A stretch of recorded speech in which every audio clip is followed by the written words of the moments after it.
4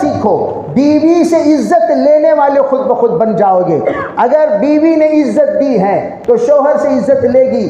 بیویاں تو عزت کرتی ہیں لیکن شوہر کے بھی ذمہ ہے کہ ریسپیکٹ دے کر ریسپیکٹ لینا چاہیے، بلکہ ان کا احترام کرنا چاہیے۔ اس سے عزت کرنے سے عزت ملتی ہے اور اس سے عزت بڑھتی بھی ہے۔ اور دوسری بات فرمایا تہادو بینکم، آپس میں اگر تم محبت کے ساتھ رہنا چاہتے ہو تو آپس میں ہدیے کا اہتمام کرو۔ بیوی خود ہدیہ بن کر تمہارے پاس آ گئی، اب تمہارا ہدیہ کیا؟ سمپل ہدیہ، روزانہ سلام کا اہتمام کرنا۔ عام طور پر پورے گھر کو تو آپ سلام کرتے ہیں لیکن بیگم کو خصوصی سلام نہیں کرتے۔ سب گھروں سے آپ ملتے ہیں، بیگم سے خصوصی ملاقات نہیں کرتے۔ بیگم کے لیے آپ سلام کر کے دیکھیے، بیگم سے آپ خصوصی ملاقات کر کے دیکھیے، ان کے دل کے اندر آپ کے لیے اتنا وقار اور احترام بڑھ جائے گا جس کی کوئی حد نہیں۔ کسی نے حضرت مدنی سے آ کر کہا حضرت ہمارے گھر میں سکون نہیں ہے۔ حضرت نے فرمایا کیا تم لوگ سلام کرتے ہو آپس میں؟ کہا جی ہمارا اندر اہتمام نہیں ہے۔ فرمایا جہاں سلام نہیں وہاں سلامتی نہیں، جہاں سلام ہے وہاں سلامتی ہے۔ فرمایا تم آپس میں سلام کیا کرو، اللہ محبت پیدا کر دے گا۔ تو محبت پیدا کرنے کا سب سے پہلا ذریعہ سلام کا اہتمام کرنا ہے۔ دوسری چیز تہادو بینکم، ہدیہ دیا کرو۔ علماء فرماتے ہیں جب شادی کے شروع میں بیگم بیچاری ابھی اپنے آپ کو آپ کے خاندان سے لا کر جڑی ہے اور وہ اپنائیت کے ساتھ آئی ہوئی ہیں، اس کی چاہت کے مطابق ہم لوگ جو کچھ بھی شوہر اس کی دیکھ بھالی کرے گا، اس کی خدمت کرے گا، اس کے سامنے نذرانہ پیش کرے گا، ہدیہ پیش کرے گا، تو اس کے ذریعے سے دل کے اندر جگہ لیتی ہوئی چلی جائے گی اور یہ بھی جگہ لیتا ہوا چلا جائے گا۔ شروع میں تو ماشاءاللہ چاکلیٹ آئس کریم وغیرہ لا کر کھلانے کی عادت ہے لوگوں کو، چھپا کر لاتے ہیں اور لا کر کھلاتے ہیں، لیکن جب نکاح پرانا ہوتا چلا جاتا ہے پھر خرچے کو پیسہ دینا بھی مشکل ہو جاتا ہے۔ جیسا نکاح پرانا ہوتا جاتا ہے تمام نخرے جو کچھ بھی تھے وہ کم ہوتے چلے جاتے ہیں اور تمام دل کے اندر کے جذبات بھی کم ہوتے چلے جاتے ہیں۔ فرمایا حضرت تھانوی نے ایسا نہیں، بلکہ جتنا بھی پرانا ہو جائے ماہانہ تمہارے ذمے ہے کہ بیگم کے لیے جب گھر کے اخراجات دو، بیگم کے پاکٹ منی کے طور پر چاہے وہ 500 روپے ہو یا 200 روپے ہو، آپ ان کو دے کر کہا کریں بیگم یہ آپ کے لیے ہے، خصوصاً آپ کے لیے، یہ گھر کے اخراجات کے لیے نہیں، آپ کے لیے دے کر تو دیکھیے۔ اللہ حضرت تھانوی فرماتے ہیں آپ زندگی بھر قدرداں بن جائیں گے، زندگی بھر قابل قدر بن جائیں گے، زندگی بھر آپ کا احترام باقی رہے گا، زندگی بھر آپ کا وقار باقی رہے گا۔ آپ کر کے دیکھیے، یہ عمل بہت بڑا عمل حضرت نے فرمایا۔ تیسری چیز کیا ہے؟ تیسری چیز فرمایا پیٹھ کے پیچھے دعا کرنے کا اہتمام۔ جیسے لڑکا لڑکی کے لیے دعا کرے، لڑکی لڑکے کے لیے دعا کرے، ربنا ہب لنا من ازواجنا وذریاتنا قرۃ اعین واجعلنا للمتقین اماما، دعا کا اہتمام کرے، دعا سے دل کے اندر محبت پیدا ہوتی ہے۔ چوتھی چیز کیا ہے؟ چوتھی چیز فرمایا تعریف کیا کرے۔ جھوٹی تعریف حدیث پاک میں میاں کا بیوی کی تعریف کرنا، بیوی کا میاں کی تعریف کرنا، چاہے وہ تعریف جھوٹی ہی کیوں نہ ہو، وہ محمود ہے، وہ جھوٹ نہیں ہے، اس پر تمہیں ثواب ملے گا۔ تعریف کرنے کا حکم دیا گیا۔ فرمایا کبھی اس کی چائے کی تعریف کیجئے، ہمیشہ چہرے کی تعریف کرتے ہوئے نہیں رہنا، کیا جی تمہاری ناک کی، کیا جی تمہارے ہونٹ، ارے بھائی خالی یہ کرتے رہو گے وہ سمجھ جائے گی انہیں بڑا چھتری ہے۔ ارے بھائی آپ جب تعریف کرو تو اینگل بدل کے تعریف کرو، کبھی ان کی چائے کی تعریف کر دی، کبھی ان کی صفائی کی تعریف کر دی، کبھی ان کی تحمل کی تعریف کر دی، کبھی ان کی جو کپڑے کی تعریف کر دی، کبھی ان کے اخلاق کی تعریف کر دی، کبھی ان کی عبادت کی تعریف کر دی، کبھی ان کی تلاوت کی تعریف کر دی، کبھی ان کی ذکر کی تعریف کر دی۔ تو آپ نے تعریف کر دیا تو انشاءاللہ وہ بگڑے گی نہیں، وہ بنتی چلی جائے گی۔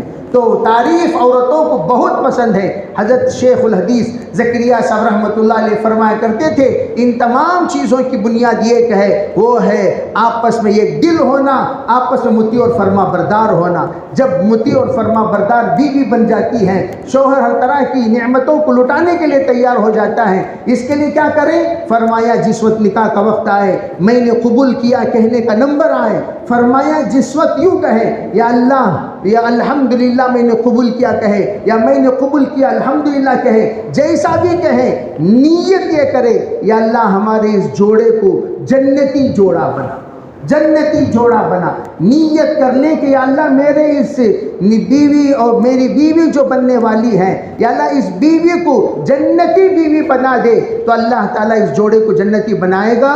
لڑکا بھی جنتی، لڑکی بھی جنتی، دلہا بھی جنتی، دلہن بھی جنتی، اور یہ جوڑے کو اللہ جنتی زندگی گزارنے کی توفیق دے گا۔ پہلی بات تو یہ۔ دوسری بات کیا؟ جس وقت ان دونوں کی پہلی ملاقات ہو، فرمایا وضو کے ساتھ ہو، باوضو ہو، یہ بھی وضو وہ بھی وضو کے ساتھ۔ وضو کرنے کے بعد جب بیگم کی دیدار کرے، جو مصنون دعائیں ہیں وہ دعائیں پڑھے، بال پکڑ کر دعا پڑھنے کو کہا جاتا ہے، وہ دعا پڑھے۔ دعا پڑھنے کے بعد مصنون طریقے سے رخصتی کریں۔ علماء کرام مقام میں آپ کو بتائیں گے مخصوص طریقے سے لڑکی کے والد کیا کیا دعائیں پڑھ کر رخصت کرنی چاہیے، اس طریقے سے رخصت کریں۔ رخصتی کے بعد مصلی بچھائیں، ایک مصلی آگے ایک مصلی پیچھے، جس طریقے سے امام اور مؤذن کا مصلی بچھایا جاتا ہے۔ پیچھے کے مصلی میں لڑکی دلہن کھڑی ہو جائے، سامنے کے مصلی میں دلہا کھڑا ہو جائے، اور کھڑے ہو کر 2 رکعت صلاۃ الحاجت پڑھے۔ حضرت شیخ الحدیث زکریا صاحب رحمۃ اللہ علیہ فرمایا کرتے تھے یہ عمل صرف نئے دلہا اور دلہن کے لیے ہی نہیں، بلکہ جو بھی جوڑا پرانا دلہا دلہن کتنے پرانے کیوں نہ ہو، اگر یہ 2 رکعت نماز پڑھیں گے، اللہ کی ذات سے امید ہے انشاءاللہ ان کے اندر اطاعت کا مادہ پیدا ہوتا چلا جائے گا۔ 2 رکعت نماز امامت کرے شوہر، بیوی نیت کرے یا اللہ 2 رکعت نماز پڑھتی ہوں تابع اس امام کے، یا اللہ زندگی بھر تابع داری کی توفیق عطا فرما۔ شوہر نیت کرے یا اللہ 2 رکعت نماز پڑھتا ہوں، یا اللہ آپ زندگی بھر اس دیواجی زندگی کا حق ادا کرنے کی توفیق عطا فرمائیے۔ نیت کرتے ہوئے 2 رکعت نماز پڑھائے۔ نماز پڑھنے کے بعد مصلی اٹھائے، بیگم کے بازو بچھائیں، یوں کہے بیگم میں دعا کرتا ہوں آپ آمین کہیے۔ اب آپ زندگی بھر کی دعا کرتے چلے جائیں، اور بیگم آمین کہہ رہی ہیں، اگر بیگم وہ بھی دعا کرنا جانتی ہیں تو ان سے کہہ دیں آپ بھی دعا کریں، میں آمین کہتا ہوں۔ فرمایا اس وقت کی دعا اللہ کے یہاں ضرور قبول ہوگی۔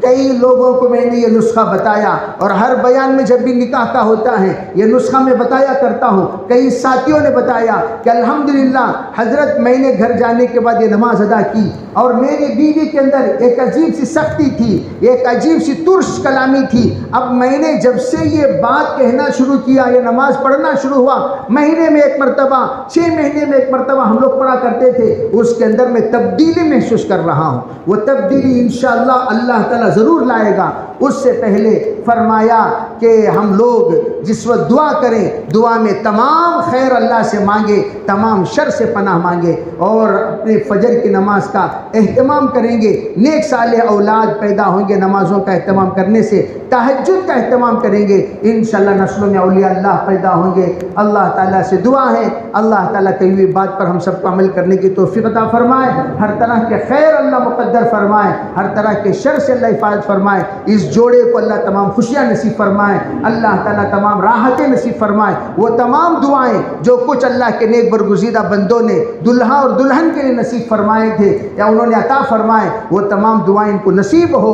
وہ تمام چیزیں جس سے پناہ مانگے ان تمام سے اللہ اس جوڑے کو پناہ نصیب فرمائے۔ جزاکم اللہ خیر و احسن الجزا۔ نکاح خوانی ہوگی، جو نکاح کے ذمہ داران ہیں، دلہا اور دلہا کے ذمہ دار گواہ اور دلہن اور دلہن کے گواہ تشریف لائیں آگے، انشاءاللہ نکاح خوانی ہوگی۔